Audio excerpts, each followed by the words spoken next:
Hello everyone and welcome back to Law Statistics. Today's presentation is based on a very important case of Supreme Court, that is Shafin Jahan versus Ashok Kumar and others. So the introduction part, this case was famous by the name of Hadiya case.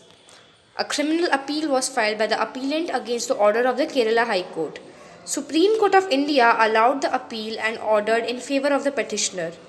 Court preserved the right of a girl to marry a person of her choice and to choose her religion.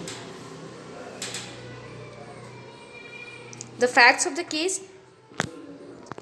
This case involves a girl named Akhila who belonged to Kottayam, Kerala. She used to live with her parents and completed her school. While pursuing her bachelor course in homeopathy, she converted into the Islamic faith. She started learning Islam by enrolling herself in a study center. Moving ahead. Later, she started wearing a scarf and started practicing Islam as her faith, as she was so intensely influenced by her two Muslim friends. Her parents got to know about it when she denied following the tradition of her parents. They noticed the changes in her, that Akila changed her name to Hadiya and left her house in early 2016 on her will.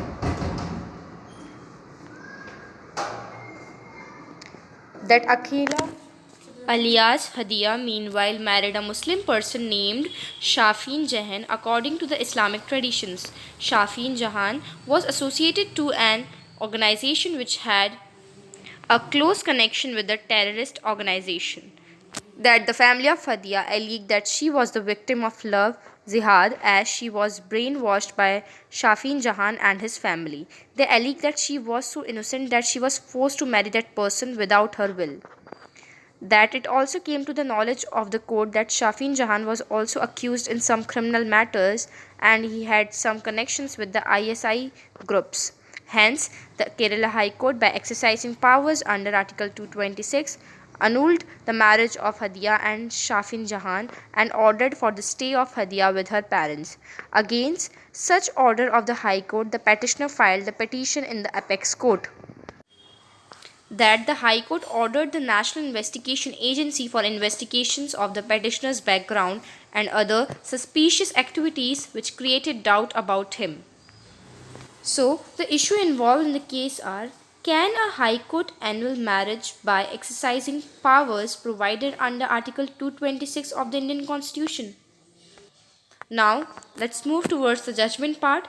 The Supreme Court set aside the order of the Kerala High Court through which the marriage of the petitioner and his wife was annulled. The Apex Court cleared its view that a High Court could not annul the marriage under the provision of Article 226 of the Constitution of India. The court also ordered the state government to provide protection to Hadiya. Court said that the right to change religion is a part of the fundamental right of a person.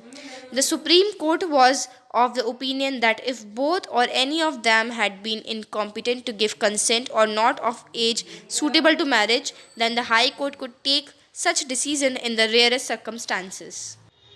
That the court accepted the fact of marriage of Hadiya and, by way of protecting her right to choose, allowed her to live as husband-wife with the petitioner. That the court ordered the Kerala government to take necessary arrangement related to the completion of her study.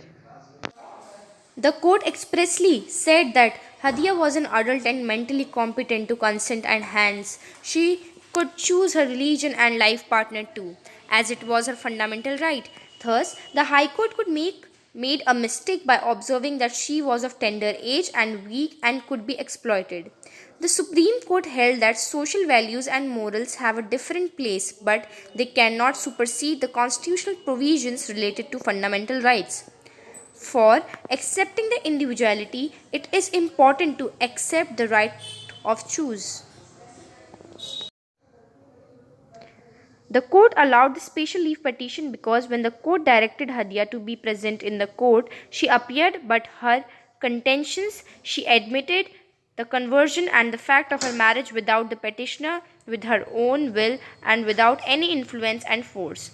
Apex Court ordered NIA to investigate in the matter with respect to the criminal allegations on the petitioner under the supervision of R.V. Ravindran, former Justice of Supreme Court. He later denied the supervision over the same. Moving ahead, the Supreme Court stated that the High Court of Kerala crossed its limits by annulling the marriage of the petitioner while hearing the petition of habeas corpus, which can be called as a miscarriage of justice.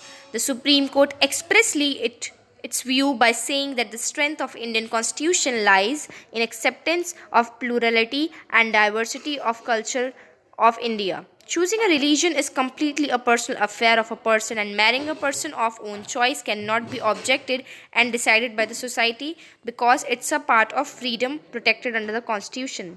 The Supreme Court allowed the NIA probe in the criminal matters of the petitioner without accepting the request of the petitioner for the reconsideration of such order. That's all for today's presentation.